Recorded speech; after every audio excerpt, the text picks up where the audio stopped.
subscribe the channel and press the bell icon for upcoming videos. Hello friends, welcome to my channel.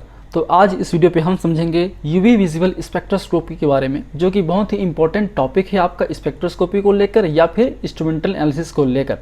बात करें इस video पे हम cover करेंगे basics about the spectroscopy, types of the spectroscopy, basics about the EMR और electromagnetic radiation, and then I will discuss about the introduction of the UV visual spectroscopy and the basic principles used in the UV visual spectroscopy। तो ये बहुत ही important lectures हैं, topic हैं। बात करें इस topic की तो ये टॉपिक आपके बी फार्मेसी 7th सेमेस्टर हो या फिर एम फार्म हो, जहाँ पर भी ये आपके इन्वॉल्व होते हैं उसके लिए इंपॉर्टेंट हैं। चाहे आप फार्मेसी के हों, केमिस्ट्री के हों, फिजिक्स के हों या फिर आप किसी और भी स्ट्रीम के हों।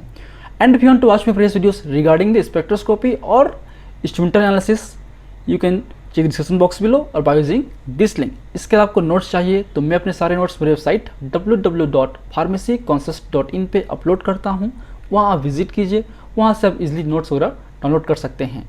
जब भी आप वीडियो देखते हैं तो आप ज़रूर डिस्क्रिप्शन बॉक्स चेक कीजिएगा, वहाँ पे बहुत सारे लिंक्स मौजूद होते हैं जो आपके लिए हेल्पफुल हो सकते हैं। So now let's discuss about the topic. So UV visible spectroscopy. तो पहले हम समझते हैं कि आपके स्पेक्ट्रोस्कोपी है क्या, व्हाट इज स्पेक्ट्रोस्कोपी, क्या इसकी मीनिंग्स हैं। तो स्पेक्ट्रोस्कोपी दो वर्ड से बना हुआ है, एक ही स्पेक्ट्रो या स्पेक्ट्रम, एक ही स्कोपी या scoping. So this is the evolution of the spectrum. हम स्पेक्ट्रोस्कोपी में जो आपके स्पेक्ट्रम हैं या इलेक्ट्रोमैग्नेटिक रेडिएशंस हैं उनका हम इवोल्यूशन करते हैं। बेसिकली जो भी आपके स्पेक्ट्रा या EMR और मैटर के बीच में इंट्रैक्शन होता है उस चीज़ को हम स्टडी करते हैं इन स्पेक्ट्रोस्कोपी पे, चाहे आपके IR हो, चाहे NMR हो, चाहे आपके UV हो। ठीक है। So the terms derived from the spectrum which means A band of different colour, A band of different colour, और इसे हम EMR भी बोल सकते हैं, है ना। A band of different colour और EMR formed due to the difference in the wavelength, and scopein means examination और इवेल्यूशन। तो एक तरीके से इस स्पेक्ट्रोस्कोपी में हम जो आपके स्पेक्ट्रा है, जो EMR हैं, उनके क्या इंट्रैक्शन हो रहे हैं हमारे मॉलिक्यूल से, कंपाउंड से, मैटर से, उसको हम स्टडी करते हैं आपके स्पेक्ट्रोस्कोपी में। And it is the study of the absorption and emission of light और स्पेक्ट्रा और EMR and other radiation by the matter. तो ये जब भी आपके जो EMR हैं जब आपके मैटर से इंटरेक्ट करते हैं तो या तो वो जो मैटर हैं, वो जो कंपाउंड्स हैं, इन स्पेक्ट्रा को, इन EMR को या तो एब्जॉर्ब करेगा या इमिट करेगा। तो वो है बेसिकली आपका स्पेक्ट्रोस्कोपी। तो इसलिए इसमें दो मेजर टाइप होते हैं, एक होता है एब्जॉर्प्शन, एक होता है emission spectroscopy. So basic concept ये है, it is used to measure the energy differences between the various molecules energy level to determine the aromatic और molecular structure। तो इनका जो बेसिक यूज़ है, हम किसी भी molecular compounds के स्ट्रक्चर को, aromatic compound के स्ट्रक्चर को आइडेंटिफाई करने के लिए, एलिसिडेट करने के लिए करते हैं और करते हैं। किस बेस पे करते हैं? उनके जो एनर्जी डिफरेंसेस हैं उनके बेस पे हम करते हैं। सिंपल है। So the instrument used in the such studies is called spectrophotometer and the method is called spectrophotometry। ठीक है। सो ये बेसिक्स हैं आपके स्पेक्ट्रोस्कोपी के, जिसके दो मेजर टाइप हैं। फर्स्ट है आपका absorption spectroscopy. And absorption spectroscopy measures how much light or spectra is absorbed by a sample over a range of wavelength defined by the electromagnetic spectra। ठीक है। तो हम इस पे आपके सपोज कोई सैंपल है, वो सैंपल से अगर हम लोग वेवलेंथ उस पर डालते हैं तो कितना लाइट, कितना, कौन सा एब्जॉर्प्शन या कौन सा वेवलेंथ को एब्जॉर्ब करता है, ठीक है, वो आपका किस रेंज को वो एब्जॉर्ब करता है, उसको बेसिकली हम स्टडी करते हैं एब्जॉर्प्शन स्पेक्ट्रोस्कोपी में। Like the UV absorption spectroscopy, IR absorption spectroscopy, atomic absorption spectroscopy and NMR और कैलोरीमीटर। ठीक है। तो ये बेसिक्स हैं, ये आपके सोर्स हैं जहाँ से आपका जो EMR है आपके रिलीज़ होगा। ठीक है। ये आपका EMR या रेडिएशंस रिलीज़ होंगे, और ये आपका सैंपल ट्यूब है जहाँ पे आपका बहुत सैंपल इसमें प्रेजेंस होते हैं। इस सैंपल से जो आपका लाइट है इंटरेक्ट करता है, इंटरेक्ट होने की वजह से ये जो इसमें बहुत सारे जो EMR हैं, बहुत सारे रेंज होते हैं।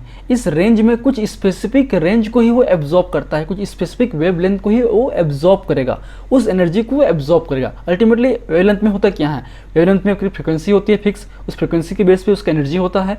तो एक तरीके से वो इस एनर्जी को एब्जॉर्ब करता है और बाकी जो अदर रेडिएशंस हैं उसको वो ट्रांसमिट करता है विदाउट एब्जॉर्प्शन। ठीक है, फिर उसको हम डिटेक्ट करते हैं, फिर हम उसको जो स्पेक्ट्रल एनालिसिस है वो हम करते हैं। तो ये बेसिक्स हैं, इसमें आपका एब्जॉर्प्शन होगा आपके वेवलेंथ का।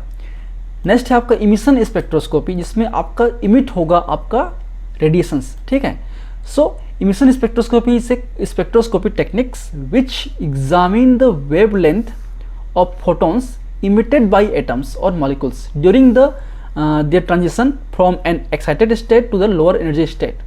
ठीक है, इसमें आपका जो हम लोग वेवलेंथ जब क्रिएट करते हैं तो ये आपका कोई और वेवलेंथ या एनर्जी जो है इमिट करता है, ट्रांसमिट करता है, उससे हम मेजर करते हैं। इस चीज़ को बोलते हैं इमिशन स्पेक्ट्रोस्कोपी।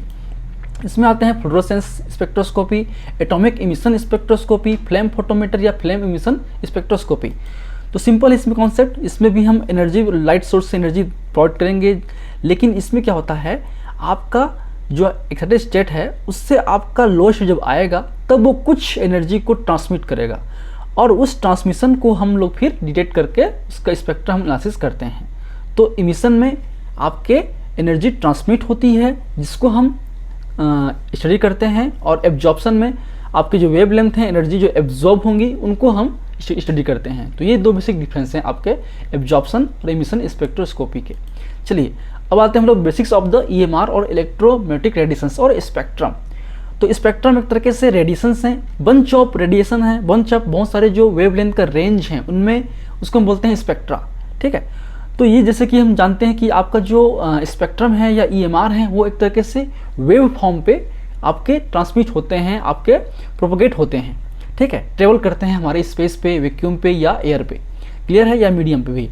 तो ये इसमें बेसिकली जो प्रॉपर्टीज होती हैं इनमें बेसिकली आपके इलेक्ट्रिक फील्ड और मैग्नेटिक फील्ड दोनों होते हैं जो आपस में परपेंडिकुलर होते हैं। डिटेल्ड हमने पिछले वीडियोस में ऑलरेडी कवर कर चुके हैं, उसको आप जरूर देखिए। तो जो आपके वेव हैं उसमें आपके होते हैं क्रेस्ट और आपके ट्रॉस। तो इनके जो बीच का डिस्टेंस है उसको बोलते हैं हम लोग लैम्डा या वेव लेंथ। ये क्या आपका, this is the wave length. ठीक है, अब एक टर्म से आपका वेव नंबर जो न्यू बार होता है वो अल्टीमेटली रेसिप्रोकल होता है आपके लैम्डा का। तो जितना ज़्यादा लैम्डा होगा उतना ही कम उसका वेव नंबर होगा, जाहिर सी बात है, जैसे देख सकते हैं इस पर। ठीक है, नेक्स्ट होता है आपका फ्रीक्वेंसी। फ्रीक्वेंसी क्या होता है, वन ऑसिलेशन या frequency is the number of oscillation पर सेकेंड या साइकिल पर सेकेंड में हम इसको मेजर करते हैं। तो ये होता है बेसिकली आपका C बाई लेमडा, जहाँ पे लेमडा वेवलेंथ है और आपका C क्या है, लाइट ऑफ द स्पीड, जो होता है आपका 2.9 इंटू 10 सेंटीमीटर पर सेकेंड अप्रॉक्सीमेटली, है ना, एक बार चेक कर लीजिएगा। ठीक, अब इसमें एक टर्म्स और आते हैं एनर्जी। तो आपके लेमडा के बेस पे हम वेव नंबर निकाल सकते हैं, उसकी फ्रीक्वेंसी निकाल सकते हैं और उसकी एनर्जी भी निकाल सकते हैं, क्योंकि एनर्जी इक्वल टू होता है h न्यू। h क्या है, प्लांक कांस्टेंट है, v न्यू क्या है आपका फ्रीक्वेंसी है, या फिर इसको हम लोग hc बाई लेमडा भी लिख सकते हैं। तो ये आपके रेंज हैं, आपके radio wave, microwave, infrared, visible, UV, X ray, gamma rays. तो आपका जब हम इधर की ओर बात करते हैं, इस तरफ बात करते हैं, तो इस तरफ में जो आपका लेमडा है वो ज़्यादा होता है, हाई होता है इसके कंपेयर पे। तो लेमडा हाई होगा, इसका मतलब जो वेव नंबर हैं वो कम होंगी। उसके अलावा आपके जो फ्रीक्वेंसी हैं वो भी कम होंगी और अल्टीमेटली जो एनर्जी लेवल है वो भी कम होगा। जबकि अपोजिट हम आते हैं, अगर गामा रेस की ओर आते हैं तो इन पे देख सकते हैं कि हम लेमडा है वो बहुत ही शॉर्ट है, लेमडा बहुत ही कम है, मतलब इसमें जो वेव नंबर होंगे वो क्या होंगे, हाई होंगे। तो फ्रीक्वेंसी भी आपकी हाई होगी और अल्टीमेटली जो एनर्जी भी है वो हाई होगी। तो ये बेसिक्स हैं आपके EMR का। अब आते हैं इनके बेसिक फीचर्स, रेंज के बारे में। तो this is the basics of the EMR। इस टेबल को आप जरूर याद रखिए, खासकर आपके IR से लेकर गामा रेस तक। जो रेडियो वेव है उसका जो रेंज होता है आपकी बहुत ज़्यादा होते हैं, उसका रेडियो वेव का जो वेव लेंथ है वो होते हैं approximately 10 to the power 7 metre, बहुत ही लंबे होते हैं।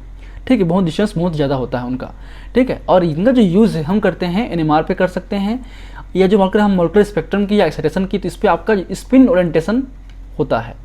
बात करें हम लोग माइक्रोवेव की, तो माइक्रोवेव का जो रेंज है वो होता है अप्रोक्सीमेटली 0.1 to 1 मीटर, ठीक है। और इसमें आपके रोटेशनल चेंज होंगे आपके एनर्जीज, ठीक। फिर आते हैं इंफ्रारेड। इंफ्रारेड का जो रेंज होता है अप्रोक्सीमेटली होता है 0.8 to 200 माइक्रोमीटर, क्योंकि ये बढ़ रहा है, कम हो रहा है, इसलिए हम माइक्रोमीटर में कर दे रहे हैं, ठीक है।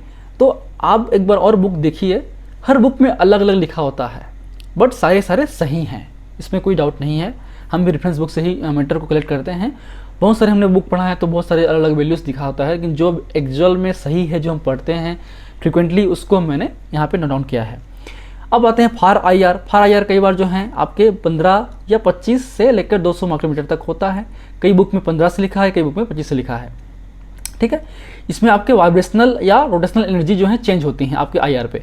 बात करें मिड आई आर की, जो कि बहुत ही इंपॉर्टेंट है, क्योंकि हम मिड आई आर पे ही मैक्सिमम जो ड्रग हैं, मॉलिक्यूल्स हैं, उस पर हम काम करते हैं, ठीक है। तो इसका रेंज होता है 2.5 माइक्रोमीटर टू 15 to 25 माइक्रोमीटर, ठीक है। इसमें भी आपको वाइब्रेशनल एनर्जी चेंज होती है। नेक्स्ट है नियर आई आर, जिसका रेंज होता है 0.8 to 2.5 माइक्रोमीटर। फिर आते हैं विजिबल। विजिबल का जो रेंज है वो होता है आपका 380 नैनोमीटर टू 780 नैनोमीटर और 400 to 800 नैनोमीटर। इसमें आपके होते हैं इलेक्ट्रॉनिक ट्रांजिशन होते हैं आपके यूवी में और एक्सरे में, ठीक है। इसमें वैलेंस ऑर्बिटल होते हैं, इसमें कोर ऑर्बिटल होते हैं।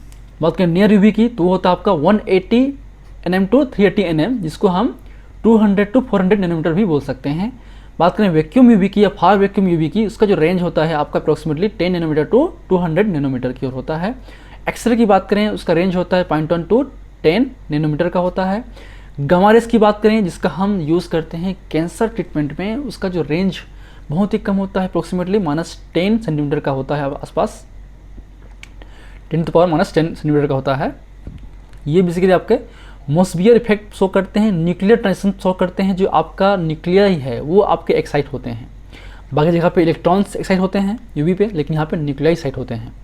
कॉस्मिक रे की बात करें, उसका जो रेंज होता है आपका 10⁻12 सेंटीमीटर। तो ये कुछ बेसिक्स हैं आपके स्पेक्ट्रम का या फिर ईएमआर का। चलिए अब हम स्टार्ट करते हैं यूवी विजिबल स्पेक्ट्रोस्कोपी के बारे में, जो हमारा आज का मेन टॉपिक है, ठीक है। सो बात करें इसकी रेंज की, स्पेक्ट्रा की, तो यूवी का जो स्पेक्ट्रा होता है वो होता है 180 to 380 nm और 200 to 400 nm। बात करें विजिबल की, जिसमें आपकी विब्योर होते हैं, V for violet, I for indigo, B for blue, G for green, Y for yellow, O for orange और आपके लास्ट है आर फॉर रेड। तो ये जो विब्योर का रेंज होता है 380 to 780 नैनोमीटर और 400 to 800 नैनोमीटर, दोनों ही सही हैं अपनी जगह पे, ठीक। चलिए अब बातें इसके बेसिक्स के बारे में। When the UV visible spectra pass through a solution, the compounds present on the solution absorb some specific certain wavelength and transmit or leave the unabsorbed wavelength which is detected by the UV visible spectrophotometer, and the method is called the UV visible spectrophotometry or spectroscopy. And if we see the solution green, it means the compound is absorbed the wavelength of red color, it's a complementary color of the green, ठीक है। तो simple सा इसका meaning है, समझते हैं। जब भी आपके यूवी या विजुअल लाइट दोनों हम साथ में काम करते हैं, जो हमारे इंस्ट्रूमेंट हैं वो भी आपके एक साथ आते हैं, यूवी विजिबल स्पेक्ट्रोस्कोपी, जिसका रेंज होता है 200 to 800 नैनोमीटर का, ठीक है, कंप्लीट। तो जिसमें आपका यहाँ से यहाँ तक आपके विजिबल हैं, यूवी हैं, फिर आगे से आपका यहाँ से आपका विजिबल है, ठीक। तो इसमें जब हम लाइट पास करते हैं, स्पेक्ट्रा पास करते हैं बेसिकली आपके सैंपल में, ये आपका सैंपल है, ठीक है। तो इसका जो इंटेंसिटी है, intensity of the light before to the interaction of the sample से इंटरेक्शन से पहले जो लाइट का जो इंटेंसिटी है वो डिफरेंट होता है। अब यहाँ पे कुछ जो आपका रेंज, कुछ स्पेसिफिक जो वेवलेंथ हैं, जिस जो मॉलिक्यूल से इंटरेक्ट करेगा और वही एक्साइट होगा, तो ये फिक्स होता है। हर एक कंपाउंड, हर एक सैंपल एक स्पेसिफिक रेंज को ही वो एब्जॉर्ब करता है, स्पेसिफिक वेवलेंथ को ही एब्जॉर्ब करता है। Wavelength ultimately frequency, ultimately energy, तो एक स्पेसिफिक एनर्जी पे वो एक्साइट होते हैं अल्टीमेटली। और बाकी जो बचे वेवलेंथ हैं, बाकी जो बचे रेंज हैं, उनको एज इट इज़ बिना एब्जॉर्ब किए ट्रांसमिट कर देता है। तो अल्टीमेटली कहने का मतलब ये है यूवी विजिबल स्पेक्ट्रोस्कोपी में जो आपका इंटेंसिटी है आपके लाइट का, वो बिफोर और आफ्टर चेंज होते हैं। बिफोर की बात करें तो हाई इंटेंसिटी होगा, जबकि बात करें आफ्टर की तो इसमें जो इंटेंसिटी है वो लॉस हो जाती है या कम हो जाती है, क्योंकि कुछ एनर्जी एब्जॉर्ब हो चुकी है, कुछ वेवलेंथ एब्जॉर्ब हो चुके हैं। फिर जो आपके डिटेक्टर हैं जो वी विजुअल में काम करते हैं वो उसको डिटेक्ट करते हैं, सेंस करते हैं और एम्पलीफाई करके हम फिर उसका स्पेक्ट्रल डाटा एनालाइज करते हैं। अगर बात करें विजिबल की तो उसमें हमको एक जो सोल्यूशन है वो कलर्ड फॉर्म में दिखाई देता है। बहुत सारे कलर्स होते हैं, लेकिन अब सपोज अगर वो कलर जो हैं, सोल्यूशन का जो कलर ग्रीन दिखाई दिया, इसका मतलब वो जो हैं आपके रेड कलर को एब्जॉर्ब किए हैं, जिसका कम्प्लीमेंट्री होता है ग्रीन। जैसे कि बात करें अगर सोल्यूशन ग्रीन है उसका जो कम्प्लीमेंट्री होता है रेड, मतलब वो रेड को एब्जॉर्ब करेगा। अगर हमको येलो दिखाई दे रहा है तो वो एक तरीके से पर्पल को एब्जॉर्ब करेगा। अगर वो ब्लू दिखाई दे रहा है तो वो ऑरेंज को एब्जॉर्ब करेगा। हमेशा कम्प्लीमेंट्री कलर को एब्जॉर्ब करता है, उसके कम्प्लीमेंट्री आपको दिखाई देता है जस्ट कम्प्लीमेंट्री के रूप में। जो भी कलर दिखाई दे रहा है वो कलर एब्जॉर्ब नहीं होता है, उसका कम्प्लीमेंट्री कलर एब्जॉर्ब होता है। ये भी कॉन्सेप्ट है, याद रखें, जरूरी है ये। ठीक है, चलिए अब आते हैं इसकी स्पेक्ट्रा के बारे में। जैसे ही हम बहुत सारे जो वेवलेंथ का एनर्जी है या वेवलेंथ है हम पास करते हैं सॉल्यूशन से, तो वो स्पेसिफिक स्पेक्ट्रा को, ये स्पेसिफिक आपके जो वेवलेंथ को उसको एब्जॉर्ब करेगा और एक आपका पीक आएगा इस तरीके से।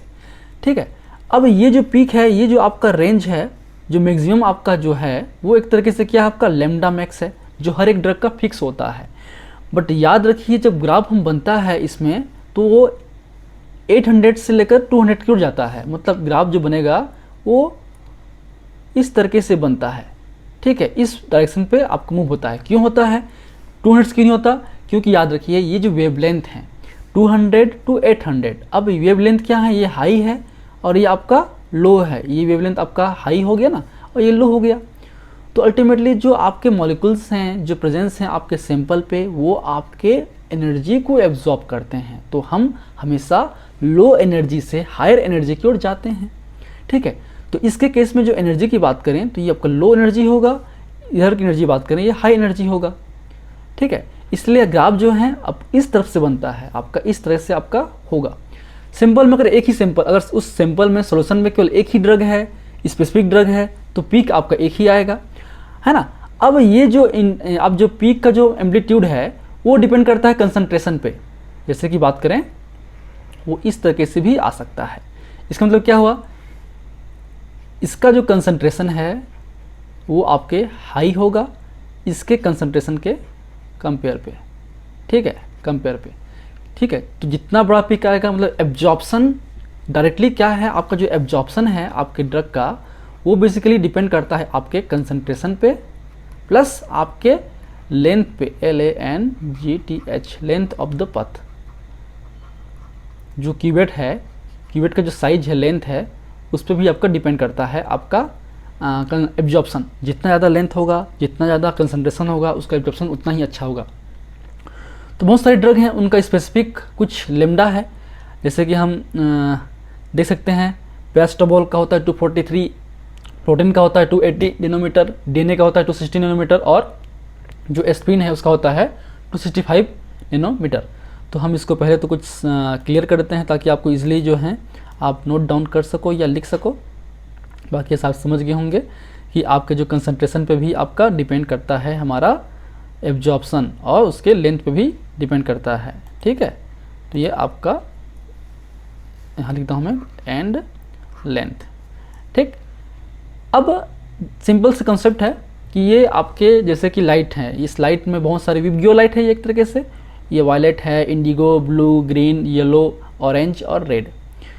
तो जो ट्रांसमिट होती है, अब हमारा जो यूवी मैकेनिज्म काम करता है वो एक साथ सारी लाइट को काम नहीं भेजता। अगर हम बात कर रहे होते हैं स्पेक्ट्रम की, तो वो इनिशियली स्टार्ट करता है higher lower energy to higher energy, मतलब higher wavelength to lower wavelength की ओर। तो पहले जो है आपके रेड पास होगा, देन ऑरेंज, देन येलो, फिर इस तरीके से ग्रीन, फिर ब्लू, फिर आपका वायलेट पास होगा।